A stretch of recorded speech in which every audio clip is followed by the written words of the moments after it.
Hello friends, നമ്മളിന്ന് ചെയ്യുന്നത് ഈ സുസുക്കി സിയൂസിൻ്റെ ഒരു ഓണർഷിപ്പ് റിവ്യൂ ആണ്. ഞാനിത് ഉപയോഗിക്കാൻ തുടങ്ങിയിട്ടൊരു 1.5 വർഷത്തിന് മുകളിലായി. അപ്പോൾ എനിക്ക് തോന്നിയൊരു ഇതിൻ്റെ അഡ്വാൻറ്റേജസും ഡിസഡ്വാൻറ്റേജസുമാണ് ഞാനിന്ന് ഈ വീഡിയോയിൽ പറയാൻ പോകുന്നത്.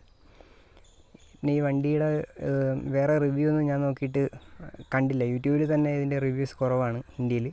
അപ്പോൾ ഇത് വളരെ നല്ലൊരു ബൈക്കാണ്. ഞാനിതൊരു ബീറ്റർ ബൈക്കായിട്ട് ഉപയോഗിക്കുന്ന ബൈക്കാണ്. അതായത് ഇങ്ങനെ അധികം നമ്മൾ പണിയൊന്നും ചെയ്യാതെ നല്ല മൈലേജും നല്ല കംഫർട്ടൊക്കെ ഉള്ള അങ്ങനത്തെ ഒരു ബൈക്കാണിത്.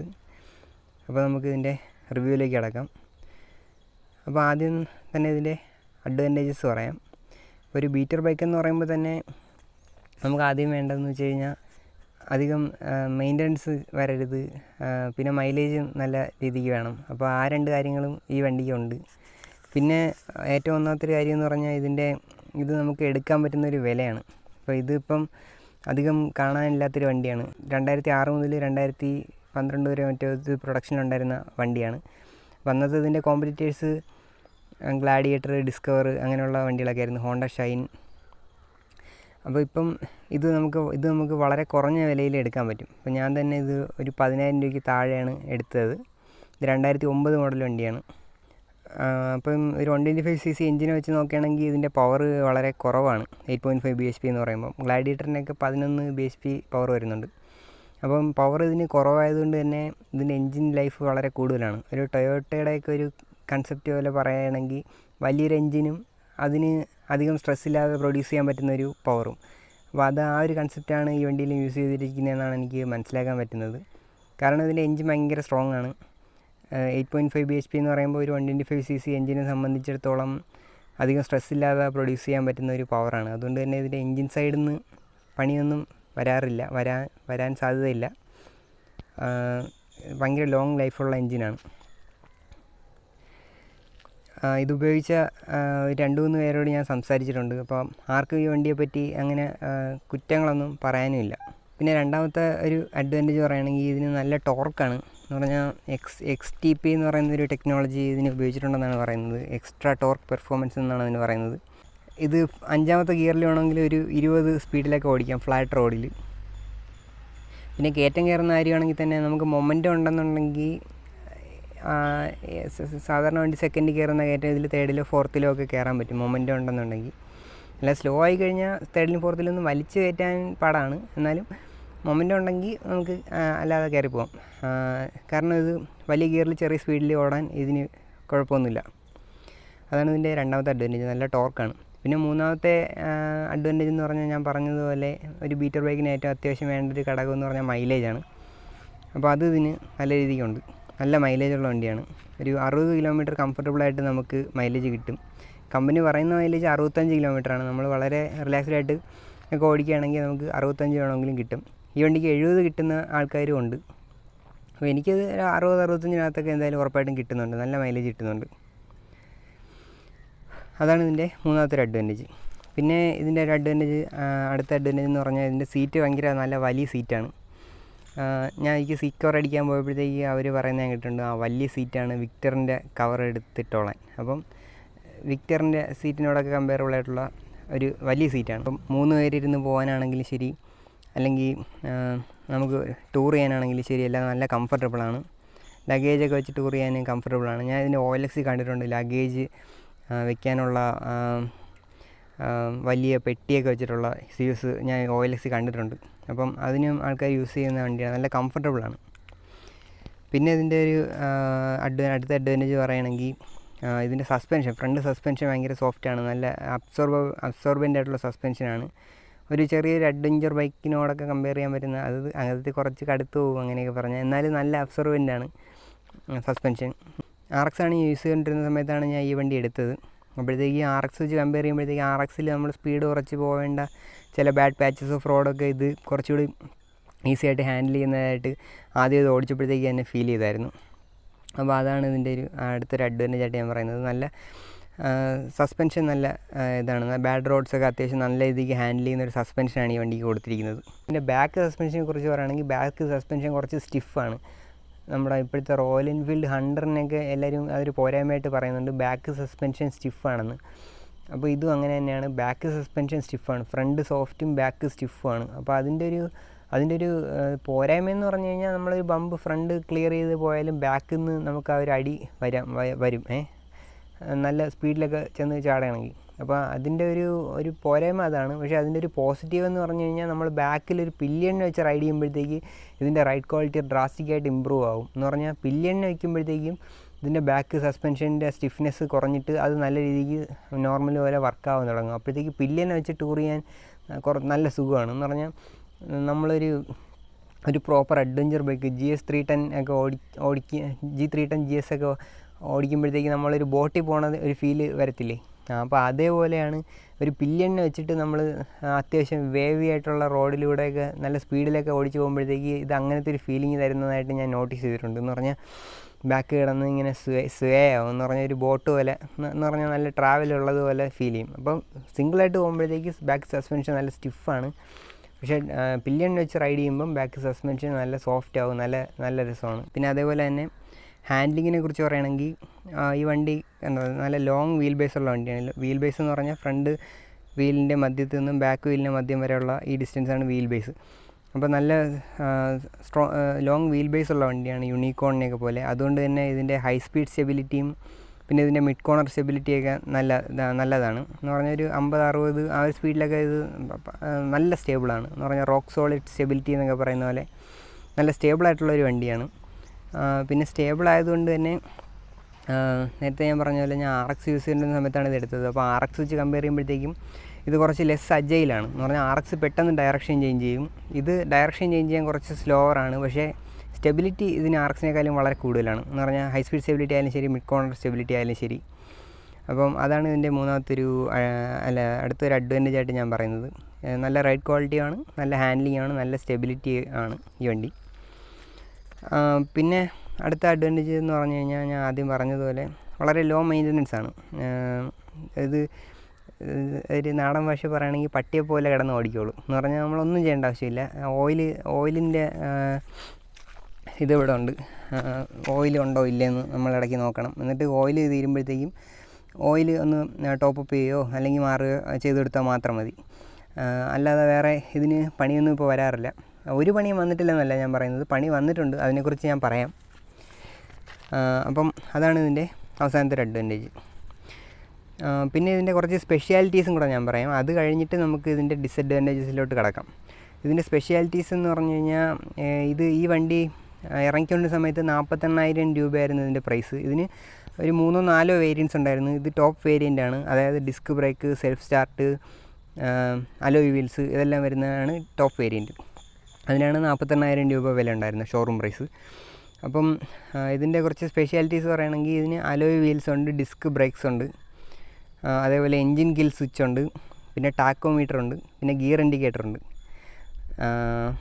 അപ്പോൾ ഇതിൻ്റെ അലോയ് വീലിനെ കുറിച്ച് പറയുകയാണെങ്കിൽ ഇത് കണ്ട, ഇതിൻ്റെ അലോയ് വീലെന്ന് പറഞ്ഞാൽ NK ബ്രാൻഡിൻ്റെ അലോയ് വീലാണ്. എന്ന് പറഞ്ഞാൽ നമ്മൾ പണ്ട് NFS അണ്ടർഗ്രൗണ്ട് ഗെയിം കളിക്കുന്നവർക്ക് അറിയാൻ പറ്റും, അത് കളിച്ചിട്ടുള്ളവർക്ക്. എന്ന് പറഞ്ഞാൽ നമ്മൾ വണ്ടിയിൽ സ്റ്റിക്കർ ഒട്ടിക്കാൻ നേരത്ത് ഈ NK എന്നുള്ള സ്റ്റിക്കർ, അപ്പോൾ എനിക്കിത് കണ്ടപ്പോൾ ആദ്യം അതാണ് ഓർമ്മ വന്നത്, NK. മാത്രമല്ല ഇപ്പോൾ ഇറങ്ങുന്ന സുസുക്കി കട്ടാന സ്പോർട്സ് ബൈക്കിൽ വരെ ഈ ഒരു ബ്രാൻഡിൻ്റെ അലോയ് വീലാണ് യൂസ് ചെയ്തിരിക്കുന്നത്. അപ്പോൾ അതേ ബ്രാൻഡിൻ്റെ അലോയ് വീൽസ് തന്നെയാണ് ഈ വണ്ടിയിലും യൂസ് ചെയ്തിരിക്കുന്നത്. അപ്പോൾ എനിക്കതൊരു നല്ലൊരു കാര്യമായിട്ട് തോന്നി. അപ്പോൾ NK എന്നുള്ള ബ്രാൻഡിൻ്റെ അലോയ് വീൽസാണ് ഇതിൽ വന്നിരിക്കുന്നത്. പിന്നെ ഞാൻ പറഞ്ഞ പോലെ എൻജിൻ കിൽ സ്വിച്ച്, അതേപോലെ ടാക്കോമീറ്റർ. ഇതിൻ്റെ മീറ്റർ കൺസോളൊക്കെ കാണുമ്പോഴത്തേക്ക് ഒരു ഹയാബുസയുടെ ചെറിയ ഒരു കട്ട് എന്ന് പറഞ്ഞാൽ ഒരു ചെറിയൊരു സാമ്യം എനിക്ക് തോന്നിയിട്ടുണ്ട്. എന്ന് പറഞ്ഞാൽ ടാക്കോമീറ്റർ ഉണ്ട്, സ്പീഡോമീറ്റർ ഉണ്ട്. ഇതിൻ്റെ സ്പീഡോമീറ്റർ വർക്ക് ചെയ്യാത്തതുകൊണ്ട് ഈ ഡയൽ ഞാൻ മാറ്റി വേറെ ഏതൊരു വണ്ടിയുടെ എടുത്ത് വെച്ചായിരുന്നു. ഇപ്പോൾ ഇതും വർക്ക് ചെയ്യുന്നില്ല, ഇതും അടിച്ചു പോയി. പിന്നെ അതേപോലെ ന്യൂട്രൽ, ഹൈ ബീം, ഇൻഡിക്കേറ്ററിൻ്റെ ഇത് പിന്നെ ഫ്യൂൽ ഗേജ്, പിന്നെ അത് മാത്രമല്ല ഗിയർ ഇൻഡിക്കേറ്ററും വരുന്നുണ്ട്. ഓരോ ഗിയർ നമ്മൾ മാറുമ്പോഴത്തേക്കും ഇതിൽ ഓരോ ലൈറ്റ് എത്തും, 1, 2, 3, 4, 5 അങ്ങനെ ഗിയർ ഇൻഡിക്കേറ്റർ ഈ വണ്ടിയിൽ വരുന്നുണ്ട്. പിന്നെ ഒരു സ്പെഷ്യാലിറ്റി എന്ന് പറഞ്ഞു കഴിഞ്ഞാൽ കണ്ടില്ലേ, ഇതിൻ്റെ 5 സ്പീഡ് ഗിയർ ബോക്സ് ആണ് വരുന്നത്. 5 സ്പീഡ് ഗിയർ ബോക്സ് വിത്ത് യൂണിവേഴ്സൽ ഷിഫ്റ്റ് പാറ്റേൺ എന്ന് പറഞ്ഞാൽ ഫസ്റ്റ് താഴോട്ട് ബാക്കി ഗിയറെല്ലാം മേലോട്ട്, ആ ഒരു ഷിഫ്റ്റ് പാറ്റേൺ ആണ് ഈ വണ്ടിയിലും വരുന്നത്. അപ്പം ഇതിൻ്റെ കൂടെ ഇറങ്ങിയ ഡിസ്കവറിനെയൊക്കെ നോക്കുകയാണെങ്കിൽ നമുക്കറിയാം യൂണിവേഴ്സൽ ഷിഫ്റ്റ് പാറ്റേൺ അല്ല വരുന്നത്. അപ്പം ഇതിന് യൂണിവേഴ്സൽ ഷിഫ്റ്റ് പാറ്റേൺ വരുന്നത് എന്നെ സംബന്ധിച്ചിടത്തോളം ഒരു നല്ലൊരു അഡ്വാൻറ്റേജ് തന്നെയാണ്. അപ്പോൾ അതാണ് ഇതിൻ്റെ കുറച്ച് സ്പെഷ്യാലിറ്റീസായിട്ട് എനിക്ക് തോന്നിയ കാര്യങ്ങൾ. Alloy wheel, disc brake, kill switch, tachometer, gear indicator, പിന്നെ 5 സ്പീഡ് ഗിയർ ബോക്സ്. പിന്നെ ഇതിൻ്റെ ഡിസഡ്വാൻറ്റേജസ് പറയുകയാണെങ്കിൽ ഞാൻ നേരത്തെ പറഞ്ഞ പോലെ ഇതിന് പവർ കുറച്ച് കുറവാണ്, ഭയങ്കര പവർഫുള്ളൊന്നുമല്ല. പിന്നെ ഇതിന് ലോ എൻഡും മിഡ് റേഞ്ചും അത്യാവശ്യം സ്ട്രോങ് ആണെങ്കിലും ടോപ്പ് എൻഡ് വീക്കാണ്. പിന്നെ മാത്രമല്ല ഇതിൻ്റെ ടോപ്പ് സ്പീഡ് കുറച്ച് കുറവായിട്ടുള്ള ആണ് എനിക്ക് തോന്നിയിട്ടുള്ളത്. യൂട്യൂബിലൊക്കെ വീഡിയോസ് കണ്ടിട്ടുണ്ട് ഇത് ടോപ്പ് സ്പീഡ് 80-90 കയറുന്നത്. പക്ഷേ എനിക്കത് അങ്ങനെ ടോപ്പ് സ്പീഡ് അധികം ഉള്ളതായിട്ട് തോന്നിയിട്ടില്ല. ഒരു 70-75 ഒക്കെയാണ് എനിക്ക് കയറാൻ പറ്റിയിട്ടുള്ളൂ. മാത്രമല്ല ആ സമയത്ത് ഭയങ്കര വൈബ്രേഷനുമാണ്. പിന്നെ ഇതിന് ബാർ ആൻഡ് വെയ്റ്റ്സ് വരുന്നുണ്ട്. ഈ വണ്ടിക്ക് ബാർ ആൻഡ് വെയ്റ്റ്സ് ഇതിനകത്തില്ല. അപ്പോൾ അതുകൊണ്ടാണോ ഭയങ്കര വൈബ്രേഷൻ എന്ന് എനിക്കറിയില്ല. പക്ഷേ എനിക്ക് എൻ്റെ പർപ്പസിന് ഞാൻ അങ്ങനെ സ്പീഡ് കയറ്റാറില്ല. അതുകൊണ്ട് അത് എന്നെ സംബന്ധിച്ചിടത്തോളം അത് ഭയങ്കര ഒരു ഡിസഡ്വാൻറ്റേജ് അല്ല. ഒരു 55-60-65 നമുക്ക് ക്രൂസ് ചെയ്യാൻ പറ്റും. പിന്നെ സ്പീഡോമീറ്റർ ഇല്ലാത്തതുകൊണ്ട് എത്ര സ്പീഡിലാണ് ക്രൂസ് ചെയ്യുന്നത് എനിക്ക് അറിയാൻ പറ്റത്തില്ല. എന്തായാലും ഒരു 60 സുഖമായിട്ട് ക്രൂസ് ചെയ്യാം. 60-65 എനിക്ക് സുഖമായിട്ട് ക്രൂസ് ചെയ്യാൻ പറ്റും. അപ്പോൾ അതുകൊണ്ട് ടോപ്പ് സ്പീഡ് ഇല്ലെന്നുള്ളത് എന്നെ സംബന്ധിച്ചിടത്തോളം വലിയൊരു അഡ്വാൻറ്റേജ് അല്ല. എന്നാലും ഞാൻ പറയുകയാണ് ടോപ്പ് സ്പീഡ് ഇതിന് കുറവാണ്. പിന്നെ ഇതിൻ്റെ ഏറ്റവും വലിയൊരു ഡിസഡ്വാൻറ്റേജ് എന്ന് പറഞ്ഞു കഴിഞ്ഞാൽ ഇതിന് സ്പെയറിൻ്റെ അവൈലബിലിറ്റി കുറച്ച് കുറവുമാണ്. സ്പെയറിനെല്ലാം ഭയങ്കര വിലയുമാണ്. അവൈലബിലിറ്റി ഇല്ലെന്ന് പറഞ്ഞാൽ ഓയിൽ ഫിൽറ്റർ അതൊക്കെ ഈസി ആയിട്ട് കിട്ടും, ബ്രേക്ക് ഷൂ ഒക്കെ കിട്ടും. പിന്നെ ഇതിൻ്റെ വലിയ എന്തെങ്കിലും സാധനങ്ങൾ പോയി കഴിഞ്ഞ് കഴിഞ്ഞാൽ അത് കിട്ടാൻ കുറച്ച് പാടുമാണ്, നല്ല വിലയുമാണ്.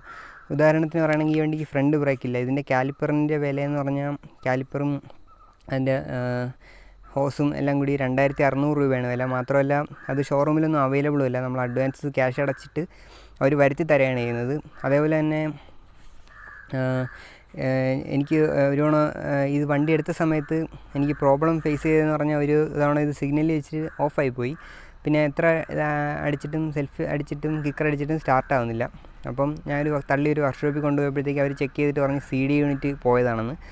അങ്ങനെ CD യൂണിറ്റ് ഞാൻ നോക്കിയപ്പോൾ ഷോറൂമിൽ വിളിച്ച് ചോദിച്ചപ്പോഴത്തേക്ക് 2700 രൂപയാണ് അതിൻ്റെ വില. അപ്പം അത് കുറച്ച് വില കൂടുതലായതുകൊണ്ട് ഞാൻ ആമസോണിൽ നോക്കിയപ്പോഴത്തേക്ക് മിൻ്റയുടെ CD യൂണിറ്റ് 1500 രൂപയ്ക്ക് കിട്ടി. അങ്ങനെ 1500 രൂപയ്ക്ക് ആ CD യൂണിറ്റൊക്കെ ഓർഡർ ചെയ്ത് വാങ്ങിച്ച് ആ വർക്ക്ഷോപ്പിൽ കൊണ്ടു ചെന്നപ്പോഴത്തേക്ക് അത് ചെക്ക് ചെയ്തപ്പോഴത്തേക്ക് CD യൂണിറ്റിൻ്റെ കംപ്ലയിൻ്റ് അല്ലായിരുന്നു. അങ്ങനെ അവർ കുറേ നേരം ശ്രമിച്ചിട്ട് കംപ്ലയിൻറ്റ് കണ്ടുപിടിച്ചപ്പോഴത്തേക്കും അത് സ്റ്റാർട്ടർ മോട്ടറിൻ്റെ മറ്റേ കംപ്ലയിൻ്റ് ആയിരുന്നു. അങ്ങനെ അവർ തന്നെ 200 രൂപയ്ക്ക് ഒരു സ്റ്റാർട്ടർ മോട്ടർ അവരുടെ കയ്യിലിരുന്ന് തന്നെ വെച്ച് തന്നിട്ട് അപ്പോൾ സ്റ്റാർട്ടായി. പിന്നെ ഇതുവരെ അത് കംപ്ലയിൻറ്റ് വന്നിട്ടില്ല. അതൊരു വണ്ടി എടുത്ത സമയത്താണ്. അപ്പോൾ അതാണ് എനിക്ക് വന്നിട്ടുള്ള പ്രോബ്ലം. അപ്പോൾ ഞാൻ പറഞ്ഞ പോലെ സ്പെയറിൻ്റെ കോസ്റ്റ് കുറച്ച് ഹൈ ആണ്. വലിയ സ്പെയറൊക്കെ കിട്ടാൻ കുറച്ച് പാടുമാണ്. പിന്നെ അതേപോലെ ഇതിൻ്റെ ഫ്രണ്ട് ഈ മാസ്കൊക്കെ പൊട്ടിയിരിപ്പുണ്ട്. ഇതൊക്കെ നമുക്ക് കിട്ടാൻ പാടാണ്. അവിടെ ചെന്ന് ക്യാഷൊക്കെ അടച്ചിട്ട് ഓർഡർ ചെയ്ത് വരുത്താനേ പറ്റത്തുള്ളൂ. അപ്പം അങ്ങനെ സ്പെയറുകളൊക്കെ കിട്ടാൻ കുറച്ച് പാടുമാണ്, നല്ല വിലയുമാണ്. പിന്നെ ഇതിൻ്റെ പിനിയണൊക്കെ ഞാൻ മാറിയിട്ടുണ്ട്. അതിനൊക്കെ നല്ല വിലയാണ്, 400 രൂപയൊക്കെയാണ് അതിൻ്റെ വില. പിന്നെ ഓയിൽ സീൽ ഞാൻ മാറിയിട്ടുണ്ട്. ഓയിൽ സീലിന് 2 500 രൂപയൊക്കെയാണ് ചാർജ് ചെയ്തത്. അതുകൊണ്ട് ഇതിൻ്റെ സ്പെയറിനെല്ലാം നല്ല വിലയാണ്. പിന്നെ ഞാൻ ഫേസ് ചെയ്തിട്ടുള്ള പ്രോബ്ലംസ് പറയുകയാണെങ്കിൽ ഞാൻ ഇപ്പോൾ പറഞ്ഞതുപോലെ സ്റ്റാർട്ടർ മോട്ടർ ഫെയിലായിട്ടുണ്ട്. അപ്പം അത് കംപ്ലയിൻറ്റ് കണ്ടുപിടിക്കാൻ പറ്റാതെ വെറുതെ 1500 രൂപയ്ക്ക് CD യൂണിറ്റ് മേടിച്ച് 1500 രൂപ പോവുകയും ചെയ്തു. CD യൂണിറ്റൊക്കെ മേടിക്കുമ്പോഴത്തേക്കും ഷോറൂമിൽ നിന്ന് മേടിച്ച് കഴിഞ്ഞാൽ അവർ തിരിച്ചൊന്നും എടുക്കത്തില്ല. ഓൺലൈനാണെങ്കിൽ പ്രത്യേകിച്ച് തിരിച്ചെടുക്കില്ല, ഇലക്ട്രോണിക് സാധനമായതുകൊണ്ട്. പിന്നെ അറിയാവുന്ന വർക്ക്ഷോപ്പിൽ നിന്ന് അങ്ങനെ മേടിച്ച് കഴിഞ്ഞാൽ ചിലപ്പോൾ അവർ തിരിച്ചെടുക്കും. അതുകൊണ്ട് CD യൂണിറ്റൊക്കെ സൂക്ഷിച്ച് വാങ്ങിക്കണം. ചിലപ്പോൾ അതിൻ്റെ കംപ്ലയിൻ്റ് ഒന്നും ആയിരിക്കത്തില്ല, ഇങ്ങനെയൊക്കെ കംപ്ലയിൻറ്റ് വരികയാണെങ്കിൽ. പിന്നെ ഇതിന് ഫേസ് ചെയ്തിട്ടുള്ള പ്രോബ്ലം എന്ന് പറഞ്ഞു കഴിഞ്ഞാൽ ഈ പ്ലഗ് അഡാപ്റ്ററാണ്. ഈ പ്ലഗ് അഡാപ്റ്റർ ഇടയ്ക്കിടയ്ക്ക് ലൂസാവും. അപ്പോഴത്തേക്ക് ആദ്യമൊന്നും സംഭവം കംപ്ലയിൻറ്റ് എന്താണെന്ന് മനസ്സിലാവില്ല. അങ്ങനെ പ്ലഗ്ഗൊക്കെ മാറും ഇങ്ങനെ നോക്കിയിട്ട്, എന്നിട്ട് ഒന്നുകൂടെ കയറ്റുമ്പോഴത്തേക്ക് അങ്ങ് സ്റ്റാർട്ടാവും. പിന്നെയാണ് മനസ്സിലായത് പ്ലഗ് അഡാപ്റ്ററിൻ്റെ കംപ്ലയിൻ്റ് ആണെന്ന്. അപ്പോൾ ഇടയ്ക്കിടയ്ക്ക് ഈ വണ്ടി ഇങ്ങനെ ഓഫായി പോകുന്ന സമയത്തൊക്കെ ഇപ്പോൾ എനിക്കറിയാം അങ്ങനെ പ്ലഗ് അഡാപ്റ്ററൊക്കെ ഊരി ഒന്നുകൂടെ കയറ്റുമ്പോഴത്തേക്കും അത് ശരിയാവും. പിന്നെ അതേപോലെ തന്നെ അടുത്തൊരു പ്രോബ്ലം ഫേസ് ചെയ്തിട്ടുള്ളതെന്ന് പറഞ്ഞാൽ ഈ എൻജിൻ ഗിൽ സ്വിച്ചാണ്. ഇതൊരു ചെറിയ പ്രോബ്ലം ഉണ്ട്. എന്ന് പറഞ്ഞാൽ നമ്മൾ ഞെക്കി ഇങ്ങനെ കറക്റ്റ് ഒരു പൊസിഷനിൽ വയ്ക്കുമ്പോൾ മാത്രമേ ഇപ്പോൾ ഇത് സ്റ്റാർട്ട് ആകത്തുള്ളൂ. ആദ്യമൊന്നും കുഴപ്പമൊന്നുമില്ലായിരുന്നു. അതുകൊണ്ട് ഇപ്പോൾ ഞാൻ അതിന് എൻജിൻ ഗിൽ സ്വിച്ച് ഉപയോഗിക്കാറില്ല. ഒരു പൊസിഷനിൽ അങ്ങ് വെച്ചേക്കും. ഞാൻ കീ ഓഫ് ചെയ്താണ് ഉപയോഗിക്കാറുള്ളത്. അപ്പോൾ അങ്ങനെ ഒരു പ്രോബ്ലം വന്നിട്ടുണ്ട്. പിന്നെ ഞാൻ ആദ്യം പറഞ്ഞ പോലെ ഇതിൻ്റെ എൻജിൻ നല്ല സ്ട്രോങ് എൻജിനാണ്. എന്ന് വെച്ച് കഴിഞ്ഞാൽ എനിക്ക് എൻജിൻ സൈഡിൽ നിന്ന് എനിക്ക് ഇതുവരെ പണിയൊന്നും വന്നിട്ടില്ല. ഞാൻ എടുത്തപ്പോൾ തൊട്ടേ ഇതിന് ടൈമിംഗ് ചെയിൻ്റെ സൗണ്ടൊക്കെ ഉണ്ട്, പിന്നെ ചെറിയൊരു നോക്കിങ് ഇഷ്യൂ ഉണ്ട്. അതുകൊണ്ട് ഞാൻ നോക്കിങ് വരാത്ത രീതിയിലൊക്കെ ആണ് ഞാൻ അഡ്ജസ്റ്റ് ചെയ്ത് ഓടിക്കുന്നത്. എന്നാലും പ്രശ്നമില്ല, സ്പീഡിലൊക്കെ നമുക്ക് പോകാം. പക്ഷേ പെട്ടെന്ന് സ്പീഡ് കയറ്റാൻ പറ്റത്തില്ല. അത് ഈ വണ്ടിയുടെ മാത്രം കുഴപ്പമാണെന്നാണ് എനിക്ക് തോന്നുന്നത്. പെട്ടെന്ന് സ്പീഡ് കയറ്റാൻ പറ്റത്തില്ല. ത്രോട്ടിൽ ഫീഡ് ചെയ്ത് പതുക്കെ സ്പീഡ് കയറ്റാൻ പറ്റൂ. പക്ഷേ എനിക്കും അത് തന്നെയാണ് ഇഷ്ടം, ത്രോട്ടിൽ ഫീഡ് ചെയ്ത് കയറ്റാൻ. ഞാൻ ഏത് വണ്ടി ഓടിച്ചാലും അങ്ങനെ ചെയ്യാറുള്ളൂ. പക്ഷേ അതുകൊണ്ട് അതെനിക്കൊരു വലിയ ഇഷ്യൂ ആയിട്ട് വന്നിട്ടില്ല, ഈ നോക്കിങ് ഇഷ്യൂ. പെട്ടെന്ന് കൈ എടുക്കുമ്പോഴത്തേക്ക് നോക്കിങ് വരാറുണ്ട് ഇതിന്. പിന്നെ ഇതിൻ്റെ ക്ലച്ചിനും ഇഷ്യൂ ഉണ്ട്. ഇഷ്യൂ എന്ന് പറഞ്ഞാൽ ഇത് നമുക്കിത് പെട്ടെന്ന് ക്ലച്ച് ഡ്രോപ്പ് ചെയ്ത് ഫ്രണ്ടൊന്നും പൊക്കാൻ പറ്റില്ല. അതാണ് ഇതിൻ്റെ ഇഷ്യൂ എന്ന് പറഞ്ഞാൽ. പിന്നെ എനിക്ക് അങ്ങനത്തെ ഒരു പർപ്പസ് ഇതിന് ആവശ്യമില്ലാത്തതുകൊണ്ട് അത് ഞാൻ അഡ്ജസ്റ്റ് ചെയ്ത് കൊണ്ടുപോവുകയാണ്. ഞാൻ ഇതുവരെ അത് പണിഞ്ഞിട്ടില്ല. ക്ലച്ചും പിന്നെ ടൈമിംഗ് ചെയിൻ്റെ ഇഷ്യൂവും പിന്നെ അതേപോലെ ഈ നോക്കിങ്ങും അങ്ങനെയൊക്കെ ചില പ്രശ്നങ്ങൾ ഈ വണ്ടിക്കുണ്ട്. പക്ഷേ ഞാൻ അതൊന്നും എന്നെ ബാധിക്കാത്ത രീതിയിലാണ് ഞാനത് ഓടിക്കുന്നത്. പിന്നെ ഒരു ബീറ്റർ ബൈക്ക് ആയതുകൊണ്ട് തന്നെ ഇങ്ങനെയുള്ള ചെറിയ പ്രോബ്ലമൊന്നും അങ്ങനെ പണിയാനൊന്നും പോകാറില്ല. മെയിൻ്റനൻസ് അങ്ങനെ പണിയാനൊന്നും പോകാറില്ല. അപ്പോൾ ഇത്രയും മാത്രമേ എനിക്ക് ഈ വണ്ടിയിൽ പ്രോബ്ലംസ് ഫേസ് ചെയ്തിട്ടുള്ളൂ. അല്ലാതെ ഈ വണ്ടിയിൽ വേറെ പ്രോബ്ലം ഒന്നും ഫേസ് ചെയ്തിട്ടില്ല. ഞാൻ പറഞ്ഞ പോലെ തന്നെ കിടന്നങ്ങ് ഓടിക്കോളും, ഒരു പണിയൊന്നും വരാറില്ല, നല്ല മൈലേജും കിട്ടുന്നുണ്ട്, നല്ല കംഫർട്ടബിളാണ്. വലിയ സ്പീഡിൽ ക്രൂസ് ചെയ്യാൻ പറ്റില്ല, അത്രയ്ക്ക് ഒരു പ്രശ്നമേ ഉള്ളൂ. അത് എന്നെ സംബന്ധിച്ചിടത്തോളം അത് വലിയൊരു പ്രശ്നമായിട്ട് തോന്നുന്നില്ല. മാത്രമല്ല ഇതിന് നമ്മൾ അത്യാവശ്യം നല്ല കൈ എടുത്ത് ഓടിച്ചു കഴിഞ്ഞാൽ മൈലേജ് കുറച്ച് കുറയും. നല്ല റിലാക്സ്ഡ് ആയിട്ടൊരു 4000-5000 RPM എല്ലാം ഓടിച്ചു കഴിഞ്ഞാൽ അത്യാവശ്യം മൈലേജും കിട്ടും. അപ്പോൾ ഞാൻ ആ രീതിക്ക് ഓടിക്കാറുള്ളൂ. നല്ല കംഫർട്ടബിളാണ്. പിന്നെ 5 ഗിയറുണ്ട്, അതുകൊണ്ട് 5ാമത്തെ ഗിയറിൽ വളരെ റിലാക്സ്ഡ് ആയിട്ട് തന്നെ നമുക്ക് 55-60 ആ ഒരു സ്പീഡിലൊക്കെ ക്രൂസ് ചെയ്യാനും പറ്റും. അപ്പം എനിക്ക് പറയാനുള്ളതെന്ന് വെച്ചാൽ ഈ വണ്ടിയെക്കുറിച്ച് അധികം ആർക്കും അറിഞ്ഞുകൂടാ. ഈ വണ്ടി അങ്ങനെ സെക്കൻഡ് ഹാൻഡ് മാർക്കറ്റിൽ കിട്ടാൻ ചീപ്പായിട്ട് കിട്ടും. അപ്പം അതുകൊണ്ടൊക്കെ തന്നെ ഇത് നിങ്ങൾ ഒരു ബീറ്റർ ബൈക്കായിട്ട് ഇത് വാങ്ങിച്ചു കഴിഞ്ഞാൽ ഇത് നല്ലൊരു ഇൻവെസ്റ്റ്മെൻറ്റ് തന്നെയായിരിക്കും. അതാണ് എനിക്ക് പറയാനുള്ളത്. അപ്പോൾ ഞാനിത് യൂസ് ചെയ്യുന്ന വണ്ടിയാണ്, എനിക്ക് ഭയങ്കര ഇഷ്ടമുള്ള വണ്ടി തന്നെയാണ്. ഒരു ബീറ്റർ ബൈക്കായിട്ട് നമുക്ക് ഉപയോഗിക്കാൻ പറ്റിയൊരു വണ്ടിയാണ്. പിന്നെ ഇതിൻ്റെ ഫ്യൂൽ ടാങ്കിൻ്റെ കപ്പാസിറ്റി പറയുകയാണെങ്കിൽ 12 ലിറ്ററാണ് ഫ്യൂൽ ടാങ്ക് കപ്പാസിറ്റി. അതുകൊണ്ട് വലിയ ലോങ് റൈഡൊക്കെ പോകാനാണെങ്കിലും പിന്നെ സുസുക്കിയൊക്കെ ആയതുകൊണ്ട് വേറെ ഒന്നും എൻജിൻ സൈഡിൽ ഒന്നും പണിയൊന്നും വരുമെന്ന് പേടിക്കേണ്ട. ഞാനിത് നല്ലതാണോ എന്ന് നോക്കിയെടുത്തൊരു വണ്ടിയൊന്നുമല്ല. ഇതെന്ന് പറഞ്ഞാൽ എനിക്കറിയുന്നൊരു വർക്ക്ഷോപ്പിലെ ഒരു അണ്ണൻ തന്ന വണ്ടിയാണ്. അപ്പോൾ പുള്ളി ഇത് എടുത്തിട്ട് പുള്ളിയുടെ ഞാൻ എടുക്കുകയാണ് ചെയ്തത്. അപ്പം പുള്ളി ഇത് എടുത്ത സമയത്ത് ഇത് സ്റ്റാർട്ട് പോലും ആവില്ലായിരുന്നു. ഞാനും പുള്ളിക്കാരനും കൂടെ പോയി ചവിട്ടി തള്ളി എടുത്തുകൊണ്ട് വരികയാണ് ചെയ്തത്. ഞാൻ ഇതിൽ കയറിയിരുന്നു, പുള്ളി ബാക്കിൽ നിന്ന് ഒരു വണ്ടിയിൽ നിന്ന് ചവിട്ടി തള്ളി എടുത്തുകൊണ്ട് വരികയാണ് ചെയ്തത്. അപ്പോഴത്തേക്കും ഞാൻ ആദ്യം നോട്ടീസ് ചെയ്തൊരു കാര്യം എന്ന് പറഞ്ഞാൽ അന്ന് ഇതിൻ്റെ ഹാൻഡിലൊക്കെ ബെൻഡായിരിക്കുമായിരുന്നു. പിന്നെ പുള്ളി വേറെ ഹാൻഡിലൊക്കെ വെച്ച് തരികയാണ് ചെയ്തത്. അപ്പോൾ അത് നോട്ടീസ് ചെയ്തൊരു കാര്യം എന്ന് പറഞ്ഞാൽ ഒരു ഇറക്കവും കോർണറും ഒക്കെ ഉള്ളൊരു സ്ഥലം ഉണ്ടായിരുന്നു. അവിടെ വണ്ടിയുടെ സ്റ്റെബിലിറ്റിയാണ് ഞാൻ ഭയങ്കരമായിട്ട് നോട്ടീസ് ചെയ്തത്. മിഡ് കോർണർ സ്റ്റെബിലിറ്റിയൊക്കെ സൂപ്പറായിരുന്നു. അപ്പോൾ അന്ന് തന്നെ എനിക്കിത് ഇഷ്ടപ്പെട്ടു. പിന്നെ ഞാനിത് എടുത്തിട്ട് ആദ്യമായിട്ട് ഞാനൊരു 50 കിലോമീറ്റർ റൈഡ് പോയപ്പോഴാണ് ആദ്യത്തെ പണി വന്നത്, സ്റ്റാർട്ടർ മോട്ടർ. അത് മാറി വെച്ചതിന് ശേഷം പിന്നെ ഞാൻ പറഞ്ഞ പോലെ plug adapter, engine Gill switch, അതിൻ്റെയൊക്കെ ചെറിയ പണികൾ വന്നിട്ടുണ്ടെന്നല്ലാതെ ഇതിന് വേറെ പണികളൊന്നും ഇതിന് വന്നിട്ടില്ല. ഞാനിത് ഒരുപാട് കിലോമീറ്റർ ഓടിച്ചിട്ടുണ്ട്. എത്ര കിലോമീറ്റർ എന്ന് കറക്റ്റ് അറിയാൻ വയ്യ. എന്നാലും ഇതൊരു 1.5 വർഷത്തിന് മുകളിലായിട്ട് ഞാൻ നല്ല രീതിക്ക് തന്നെ ഉപയോഗിക്കുന്നുണ്ട്. അപ്പം ഇത് നല്ലൊരു ബൈക്കാണ്. മാത്രമല്ല ഞാൻ നേരത്തെ പറഞ്ഞ പോലെ ഞാൻ ഉപയോഗിച്ചിട്ടുള്ള 2-3 എടുത്ത് സംസാരിച്ചിട്ടുണ്ട്. അപ്പം എല്ലാവർക്കും ഇതിനെപ്പറ്റി നല്ല അഭിപ്രായം പറയാനുള്ളൂ. അപ്പം ഇതാണ് എനിക്ക് ഈ വീഡിയോയിലൂടെ കൺവേ ചെയ്യാനുള്ളൊരു മെസ്സേജ്. ഈ വണ്ടി നല്ലൊരു വണ്ടിയാണ്, അധികം പേർക്ക് ഇതിനെപ്പറ്റി അറിഞ്ഞുകൂടാ. യൂട്യൂബിൽ വേറെ വീഡിയോ ഇതിനെപ്പറ്റി കണ്ടിട്ടില്ല. പിന്നെ ഇത് വളരെ ചീപ്പായിട്ട് നമുക്ക് മേടിക്കാൻ പറ്റും. എനിക്ക് തന്നെ ഇത് 10,000 രൂപയ്ക്ക് താഴെയാണ് കിട്ടിയത്. അതൊക്കെയാണ് എനിക്കിതിനെപ്പറ്റി പറയാനുള്ളത്. ഒരു ബീറ്റർ ബൈക്കായിട്ട് യൂസ് ചെയ്യാൻ പറ്റിയ നല്ലൊരു വണ്ടിയാണ് സുസുക്കി സിയൂസ് 125. അപ്പോൾ നിങ്ങളത് നോക്കി എടുക്കുന്നുണ്ടെങ്കിൽ ഡിസ്ക് ബ്രേക്കും സെൽഫ് സ്റ്റാർട്ടും എൻജിൻ ഗിൽ സ്വിച്ചും അലോയ് വീലും എല്ലാം ഉള്ള വണ്ടി തന്നെ നോക്കി എടുത്തിട്ട് നിങ്ങൾക്ക് ഉപയോഗിക്കാവുന്നതാണ്. അപ്പോൾ okay friends, thank you for watching.